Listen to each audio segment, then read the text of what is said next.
आज हे बोलण्याची वेळ यासाठी आली आहे की कोणत्याही गावात जा, प्रत्येक गाव चांगलं आहे, पण खऱ्या अर्थानं तंटामुक्तीच्या अध्यक्षांना जर भेटलं ना तर खऱ्या अर्थानं जाणवतं आज प्रत्येक गावातली 90% प्रकरणं ही फक्त जमिनीच्या बांधांवरून आहेत.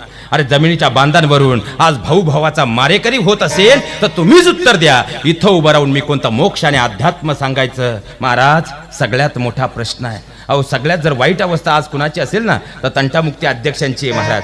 दिवसभर आपलं त्यांना अन्न घरचंच आहे, पण दिवसभर लोकांचे हाल प्रचंड नाहीत हो. त्यांच्यासारखे हाल कुणाचे नाहीत. पण विचार करा महाराज, अहो थोडंसं बालपणाचा अभ्यास करा. आज ज्यांच्या प्राणप्रतिष्ठा सोहळ्याच्या निमित्तानं एवढा मोठा सोहळा होतोय ना प्रभू रामचंद्रांच्या जीवनाचं, मग आम्ही शिकलो काय? हा सगळ्यात मोठा प्रश्न आहे. अहो तुम्ही कसे असाव, पण लक्षात घ्या, रामायणाचा पूर्वार्ध आणि रामायणाचा उत्तरार्ध एका वाक्यामध्ये सांगतो. रामायणाचा पूर्वार्ध सांगतो भाऊ या शब्दाला जर आम्ही खऱ्या अर्थानं उलटं वाचलं तर तो होतो उभा. जो खऱ्या अर्थानं